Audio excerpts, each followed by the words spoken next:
So, hello everyone, welcome back to my channel. I hope you all are doing well. So, if you have a good writing skill, you can draft any kind of writing piece very creatively and very meaningful. So, you have a very good opportunity in your hand. So, I am talking about the Prime Minister Yuva Writing Scheme 3.0.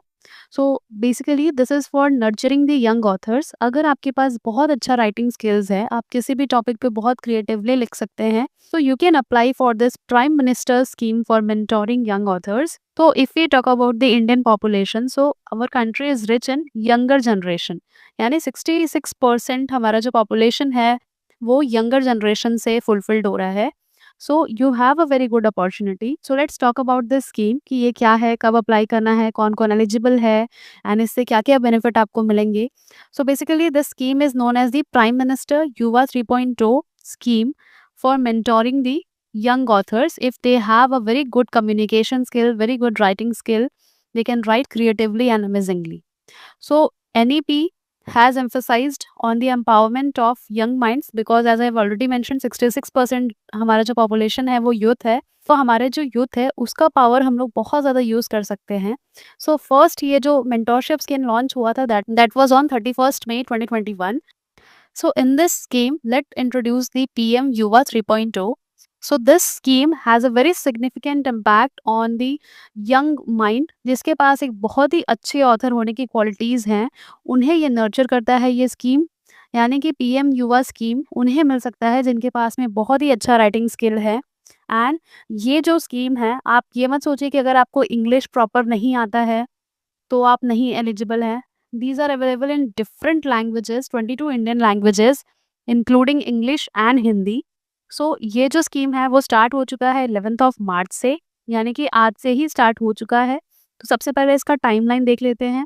सो इसका जो duration है वो 11th मार्च से start हुआ है, 10th अप्रैल तक ये रहेगा. एंड इसका जो टाइमिंग है, प्रपोजल जो आप सेंड करेंगे वो इवैलिड होगा 12 अप्रैल से 12 मई, यानी एक महीने तक. उसके बाद मीटिंग ऑफ नेशनल जूरी जो होगा वो 20th मई को होगा. रिजल्ट अनाउंसमेंट 31st मई तक होगा. एंड मेंटोरशिप का जो ड्यूरेशन होगा वो 1 जून से 1 नवंबर 2025 तक होगा. एंड अगर नेशनल कैंप होना है तो वो होगा new Delhi world book fair 2026 में from 10th to 18th of January 2026. Publication of first set of book जो होगा वो होगा 31st March 2026. यानी ये पूरा टाइमलाइन है, इसको आप बाद में देखिएगा. सबसे पहले देखते हैं कि आपको क्या क्या बेनिफिट मिल सकते हैं एंड क्या क्या चीज़ें इससे हो सकती हैं. सबसे पहले इस पीएम युवा 3.0 में 3 थीम्स हैं. Contribution of Indian diaspora in nation building, ये पहला थीम है. उसके अलावा दूसरा जो है वो है इंडियन नॉलेज सिस्टम. एंड जो थर्ड है वो makers of modern India in between 1950 to 2025. This scheme will help to develop a stream of writers who can write on various facets of India encompassing the past, present and future.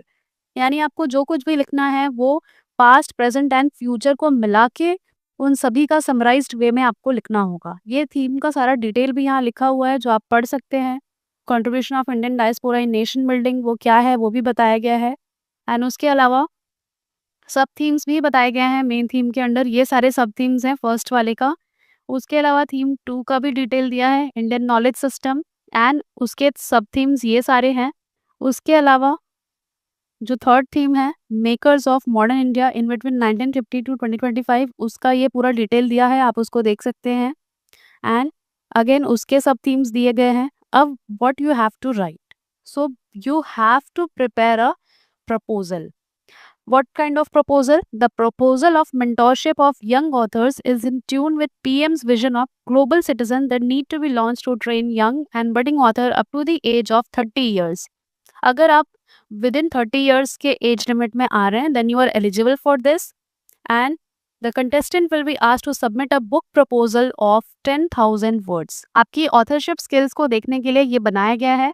यानी 10,000 words के अंदर अंदर आपको एक book proposal वहाँ पे present करना होगा, सबमिट करना होगा. इस स्कीम के अंडर में आपको एक प्रपोजल देना होगा बुक चैप्टर का, जो कि होगा 10,000 वर्ड्स का. यानी 10,000 वर्ड्स से ज़्यादा आप नहीं लिख सकते, जिसमें से सिनॉप्सिस होगा आपका 2,000 टू 3,000 वर्ड्स का, चैप्टर प्लान होगा और 2-3 सैम्पल चैप्टर्स भी आपको देने होंगे 7,000 टू 8,000 का. उसके अलावा जो होगा आपके बिब्लियोग्राफी या रेफरेंसेस होंगे सो रफली आपका जो पूरा प्रपोजल है वो होगा 10,000 10K वर्ड्स का।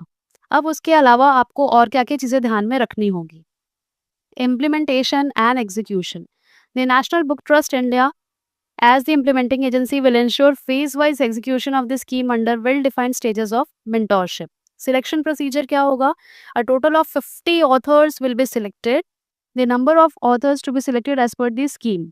यानी 10 authors select होंगे फर्स्ट के, 20 authors select होंगे सेकेंड के, एंड जो बाकी 20 है वो किससे, थर्ड स्कीम से सिलेक्ट होंगे। यानी अगर आप फर्स्ट वाले में लिखते हैं तो उसमें सिर्फ 10 ही चूज किए जाने हैं, सेकंड के 20 एंड थर्ड के 20। तो आपको ध्यान रखना है क्या क्या गाइडलाइंस है। Applicant who had qualified PM Yuva scheme 1.0 and 2.0 are not eligible for this, and contestants should not have any personal, professional or academic obligation that interfere with the mentorship schedule during the PM युवा 3.0। यानी कि उस बीच अगर आपका कोई भी professional या academic obligation या बाउंडेशन है कि आप उस टाइम पे वो काम नहीं कर सकते, राइटिंग वाला जो मेंटोरशिप वाला है, तो आप एलिजिबल नहीं है। मैक्सिमम एज है 30 years and submission of the manuscript will be accepted through my government. ये लास्ट डेट है 10th अप्रैल टिल मिडनाइट। और the genre of the entry PM Yuva scheme should not be non fiction, non fiction होना चाहिए। The change of topic of the book proposal will not be allowed after submission. एक बार जो आपने submit कर दिया फिर वो चेंज नहीं होगा, एंड हमेशा एक पर्सन की एक ही एंट्री होगी। मेंटोरशिप का शेड्यूल जो है वो 6 मंथ्स का है, और भी बाकी डिटेल्स यहाँ पे दिए गए हैं, आप देख सकते हैं। एंड उसके अलावा जो डिसबर्समेंट है स्कॉलरशिप का वो है 50,000 पर मंथ, यानी 50,000 आपको दिया जाएगा फॉर 6 मंथ, यानी टोटल आपको मिलता है 3 lakhs। And a royalty of 10% will be payable to the authors on successful publication of their book at the end of mentorship program. And after that, outcome of this scheme क्या होगा? The scheme will ensure creation of a pool of authors in Indian language as well as English who are ready to express themselves. And so outcome क्या होगा? एक mentorship आपको मिलेगा किसी भी Indian language में, इंक्लूडिंग इंग्लिश में। आप अपना कोई भी जो राइटिंग पीस है उसको बहुत ज़्यादा अच्छा कर सकते हैं, और उसको एक ग्लोबल लेवल पे उसको रिकॉग्नाइज करवा सकते हैं। सो ये सारी चीज़ें हैं। यहाँ पे FAQs भी दिया गया है कुछ, अगर आपको कोई डाउट है तो। उसके अलावा आपका सारा डाउट्स इसमें क्लियर हो जाता है। मैं इसका डिस्क्रिप्शन बॉक्स में आपको लिंक दे दूँगी, you can write it down. I will request कि इसको अच्छे से पढ़िए, गो थ्रू कीजिए एंड इसको ज़रूर अप्लाई कीजिए। ऐसी और वीडियोज़ के लिए do like, share and subscribe my channel, and thank you so much for watching.